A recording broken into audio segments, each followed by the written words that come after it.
Hello साथियों, नमस्कार। कैसे हो सभी? उम्मीद करते हैं बहुत ही अच्छे होंगे, स्वस्थ होंगे और आपकी तैयारी भी जोर शोरों से चल रही होगी। तो साथियों, हमारी जो हिंदी की सीरीज चलती है उसमें हमारी नेक्स्ट क्लास है। आपकी जिस भी एग्जाम में हिंदी पूछी जाती है, आपका यूपीएसआई हुआ, यूपी टेट हुआ, सी टेट हुआ, यूपी ट्रिपल एससी हुआ या डी ट्रिपल एससी हुआ, यानी कि जहां भी आपकी हिंदी पूछी जाती है उस एग्जाम के लिए ये क्लास बहुत ही हेल्पफुल साबित होगी। चलिए सभी क्वेश्चंस को ध्यानपूर्वक पढ़ते हुए समझते हुए आगे बढ़ते हैं। आपका क्वेश्चन नंबर फर्स्ट, निम्न में से कौन सा संयुक्त स्वर नहीं है? ऑप्शन आपके ए बी, ए सी, उ या डी ओ। तो साथियों यहां पर आपका सही जवाब होगा ऑप्शन नंबर सी, उ। जो उ है ये आपका संयुक्त स्वर नहीं है। बाकी ए और ओ ये सभी संयुक्त स्वर होते हैं। यहां पर आपका सही जवाब होता है ऑप्शन नंबर सी। चलिए अगला क्वेश्चन, क्वेश्चन नंबर 2, निम्न में से कौन सा कंठ तालव्य है? आपको बताना है कंठ तालव्य कौन सा वर्ण है इनमें से।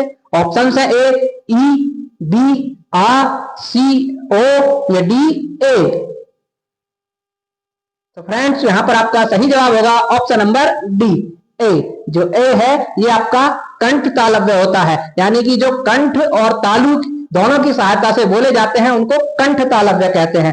यहां पर आपका ऑप्शन आपका डी सही होता है। चलिए अगला क्वेश्चन, क्वेश्चन नंबर 3, व्यवहार का सही संधि विच्छेद है। जो व्यवहार शब्द होता है उसका संधि विच्छेद बताना आपको। Option A V plus out plus हार, बी व्यव प्लस हार, ऑप्शन नंबर सी आपका व्यव प्लस वहार, डी व्यय प्लस वय प्लस हार। तो साथियों यहां पर आपका सही जवाब होगा option number A, V plus out plus हार। ये आपका व्यवहार का सही संधि विच्छेद होता है। व्यवहार का सही संधि विच्छेद होता है आपका वी प्लस आउट प्लस हार। ऑप्शन आपका यहां पर ए सही हो जाएगा। चलिए अगला क्वेश्चन, क्वेश्चन नंबर 4, अत्याचार का सही संधि विच्छेद है। जो अत्याचार शब्द है इसका संधि विच्छेद क्या होगा? ऑप्शन है ए अतिया प्लस चार, बी अत प्लस आचार, सी अति प्लस आचार या डी अत्या प्लस चार। तो साथियों यहां पर आपका सही जवाब होगा ऑप्शन नंबर सी, अति प्लस आचार। आपका मिलकर बनेगा अत्याचार, अति प्लस आचार अत्याचार। ऑप्शन आपका यहां पर सी सही होता है। चलिए अगला क्वेश्चन, क्वेश्चन नंबर 5, इनमें कौन सा तत्पुरुष समास है? यानी कि आपको इन चारों ऑप्शन में से तत्पुरुष समास बताना है, कौन सा तत्पुरुष समास होगा। ऑप्शन है ए आजन्म, बी आशातीत, सी शीतोष्ण या डी अष्टाध्यायी।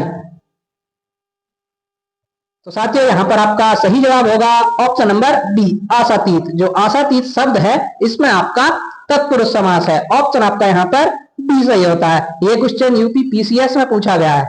चलिए अगला क्वेश्चन, क्वेश्चन नंबर 6, मृगनयन में समास है। जो मृगनयन शब्द है इसमें आपको समास बताना है।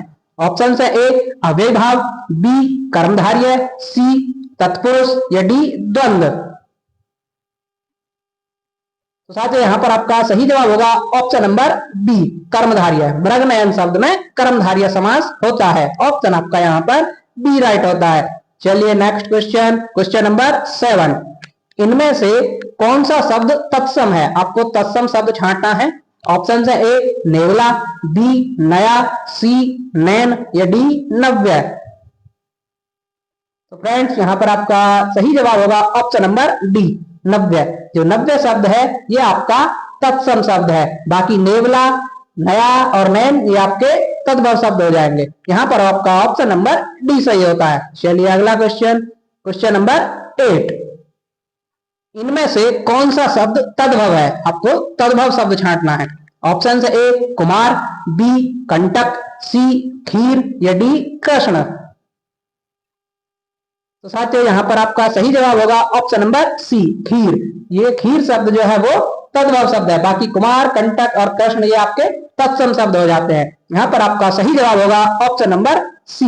जो तद्भव शब्द होते हैं वो आम बोलचाल में जो बोली जाने वाली भाषा होती है वो शब्द तद्भव होते हैं आमतौर पर, और जो संस्कृत से लिए गए वर्ण होते हैं वो तत्सम होते हैं।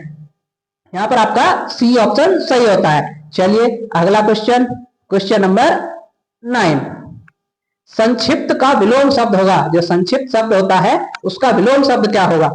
ऑप्शन है ए विस्तृत, बी विकास, सी सीमा या डी स्थिर।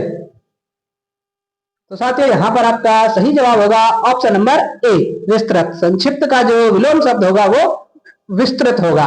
संक्षिप्त बोलते हैं ना, शॉर्ट, संक्षिप्त होता है शॉर्ट फॉर्म में कि संक्षिप्त में छोटे रूप में बताइए। विस्तृत मतलब फैला हुआ रूप, फैलाव, तो उसका विलोम शब्द होता है विस्तृत। ऑप्शन यहाँ पर आपका ए सही होगा। चलिए अगला क्वेश्चन, क्वेश्चन नंबर 10। तम का विलोम शब्द होगा, जो तम शब्द है इसका विलोम बताना आपको। ऑप्शन है ए अलौकिक, बी अंधकार, सी आलोक या डी दूषित। तो साथियों यहाँ पर आपका सही जवाब होगा ऑप्शन नंबर सी आलोक। जो तम शब्द है इसका विलोम शब्द होगा आलोक। तम मतलब अंधकार होता है, आलोक उजाला, यानी कि अंधकार दिया है ये तो इसका समानार्थी होगा। हमें बताना है इसका विलोम शब्द, विलोम शब्द इसका आलोक होगा। ऑप्शन यहाँ पर आपका सी सही हो जाएगा। चलिए अगला क्वेश्चन, क्वेश्चन नंबर 11। निम्न में अवनी का पर्यायवाची शब्द है, जो अवनी है इसका पर्यायवाची बताना आपको। ऑप्शन है ए अचला, बी अंबर, सी उदधि, डी अचल। तो फ्रेंड्स यहाँ पर आपका सही जवाब होता है ऑप्शन नंबर ए अचला। अवनी का जो पर्यायवाची होता है वो होता है अचला। अवनी को पृथ्वी भी बोलते हैं, अचला पृथ्वी। ये आपका ऑप्शन नंबर ए सही हो जाएगा। चलिए अगला क्वेश्चन, क्वेश्चन नंबर 12। अहि का पर्यायवाची है, जो अहि शब्द है इसका पर्यायवाची छांटना आपको। ऑप्शन है ए कान, बी मुख, सी सर्प या डी पृथ्वी। तो साथियों यहाँ पर आपका सही जवाब होता है ऑप्शन नंबर सी सर्प। जो अहि है उसका पर्यायवाची सर्प होता है। ऑप्शन आपका यहाँ पर सी सही होता है। अगला क्वेश्चन, क्वेश्चन नंबर 13। जो खाने योग्य ना हो, वाक्यांश के लिए एक शब्द। ऑप्शन है ए अखाद्य, बी पथ, सी अपाच्य, डी अलभ्य। तो देखिए जो खाने योग्य ना हो उसको कहते हैं अखाद्य। जो खाने योग्य ना हो उस सब वाक्यांश के लिए एक शब्द होता है अखाद्य। ऑप्शन आपका यहाँ पर ए सही होता है। चलिए अगला क्वेश्चन, क्वेश्चन नंबर 14। अवसर के अनुरूप बदलने वाले को कहते हैं, यानी कि जो अवसर के अनुरूप बदल जाते हैं उनको क्या कहते हैं? ऑप्शन है ए यथास्थितिवादी, बी आदर्शवादी, सी भाववादी या डी अवसरवादी। तो देखिए ये तो आपको पता लग रहा होगा, ये इसका सही आंसर होगा ऑप्शन नंबर डी अवसरवादी। जो अवसर के अनुरूप बदलने वाले को अवसरवादी कहते हैं। जैसा मौका आ जाए वैसे ही बदल जाते हैं, वो अवसरवादी कहलाते हैं। ऑप्शन आपका यहाँ पर डी सही होता है। चलिए अगला क्वेश्चन पर चलते हैं, 15वां क्वेश्चन। अवगुंठन का अर्थ है, जो अवगुंठन शब्द है ये इसका अर्थ क्या होगा? ऑप्शन है ए घूंघट, बी अंगूठा, सी गांठ बांधना या डी गूंथना। देखिए ये क्वेश्चन आपका यूपी लोअर पीसीएस में पूछा गया है। सभी क्वेश्चंस बहुत इंपॉर्टेंट हैं, किसी ना किसी एग्जाम में आए वही क्वेश्चंस को लिया गया है। चलिए इसका राइट आंसर होगा ऑप्शन नंबर ए घूंघट। अवगुंठन का अर्थ होता है वो होता है घूंघट। ऑप्शन आपका यहाँ पर ए सही होता है। चलिए अगला क्वेश्चन, क्वेश्चन नंबर 16। हाथ को हाथ ना सूझना, मुहावरे का अर्थ क्या है? ऑप्शन है ए असमंजस में पड़ना, बी कुछ काम ना सूझना, सी बहुत घना अंधेरा होना या डी भौचक रह जाना। तो साथियों यहाँ पर आपका सही जवाब होगा ऑप्शन नंबर सी बहुत घना अंधेरा होना। हाथ को हाथ ना सूझना, बहुत घना अंधेरा होना, यानी कि अपने हाथ को दूसरा हाथ ही नहीं सूझ रहा, कुछ भी दिखाई नहीं दे रहा, इतना घना अंधेरा है। इसलिए इसका सही आंसर होगा बहुत घना अंधेरा होना। ऑप्शन आपका सी सही हो जाएगा। चलिए आगे बढ़ते हैं, क्वेश्चन नंबर 17। कोई आया था वाक्य में कौन सा सर्वनाम है? ये कोई आया था इस वाक्य में आपको सर्वनाम बताना है। ऑप्शन है ए प्रश्नवाचक है, बी अनिश्चयवाचक है, सी पुरुषवाचक है, डी निजवाचक है। तो देखिए प्रश्नवाचक सर्वनाम होता है जो प्रश्न खड़ा करता है। इसमें कोई प्रश्न थोड़ी है कि कोई आया था। अनिश्चयवाचक, ये अनिश्चयवाचक है। कोई आया था, ये नहीं पता कौन था, कोई आया था निश्चित नहीं है, इसलिए आपका सही जवाब होगा यहाँ पर अनिश्चयवाचक सर्वनाम। ऑप्शन आपका बी सही होगा। चलिए आगे बढ़ते हैं, क्वेश्चन नंबर 18। राम सो रहा है वाक्य में कौन सी क्रिया है? जो राम सो रहा है, इस वाक्य में क्रिया कौन सी है? ऑप्शन है ए अकर्मक है, बी सकर्मक है, सी प्रेरणार्थक है या डी द्विकर्मक है। तो यहां पर आपका राइट आंसर होगा ऑप्शन नंबर ए अकर्मक क्रिया है। राम सो रहा है, इसमें आपकी अकर्मक क्रिया होती है। ये सोना, खाना, हंसना, पीना, खेलना, ये सभी अकर्मक क्रिया के उदाहरण होते हैं। ऑप्शन आपका यहाँ पर ए सही होता है। चलिए आगे बढ़ते हैं। क्वेश्चन नंबर 19, आम खाया जाता है, वाक्य में कौन सा वाच्य है? ऑप्शन है ए कृतवाच्य, बी कर्मवाच्य, सी भाववाच्य या डी क्रियावाच्य। तो फ्रेंड्स यहां पर आपका सही जवाब होगा ऑप्शन नंबर बी कर्मवाच्य। आम खाया जाता है, इसमें कर्मवाच्य है। किसके द्वारा खाया जाता है? कर्ता उपलब्ध नहीं है इसमें कर्म उपलब्ध है। आम खाया जा रहा है तो इसलिए कर्मवाच्य होगा। ऑप्शन आपका यहाँ पर बी सही होता है। चलिए अगला क्वेश्चन नंबर 20, वाच्य कितने प्रकार के होते हैं?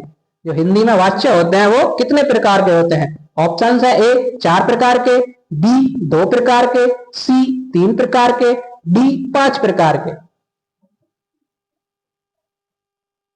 तो साथियों यहां पर आपका सही जवाब होता है ऑप्शन नंबर सी 3 प्रकार के। वाच्य होते हैं आपके 3 प्रकार के। और 3 प्रकार के कौन कौन से होते हैं? एक तो होता है कर्मवाच्य, एक होता है भाववाच्य, जिसमें भाव की प्रधानता होती है वो भाववाच्य होता है। एक होता है कृतवाच्य, जिसमें कर्ता की प्रधानता होती है। कर्मवाच्य कर्म की प्रधानता होती है, कर्म पाया जाता है। भाववाच्य जिसमें भाव, जिससे मुझसे हंसा नहीं जाता, मुझसे रोया नहीं जाता, या मुझसे यह काम नहीं करा जाता, मुझसे खेला नहीं जाता, ये भाववाच्य होता है, भाव को दर्शाता है उसमें। और जो कृतवाच्य होता है उसमें कर्ता उपलब्ध होता है। तो चलिए यहां पर आपका ऑप्शन सी सही होता है। तो साथियों आज हमारी ये थी आज की क्लास। आपको क्लास कैसी लगी कमेंट करके जरूर बताएं, और आपको क्लास अच्छी लगी है तो एक लाइक जरूर करके जाएं। जो भी साथी हमारे चैनल पर नए हैं कृपया चैनल को सब्सक्राइब करें। चलिए मिलते हैं नेक्स्ट वीडियो में, तब तक के लिए धन्यवाद।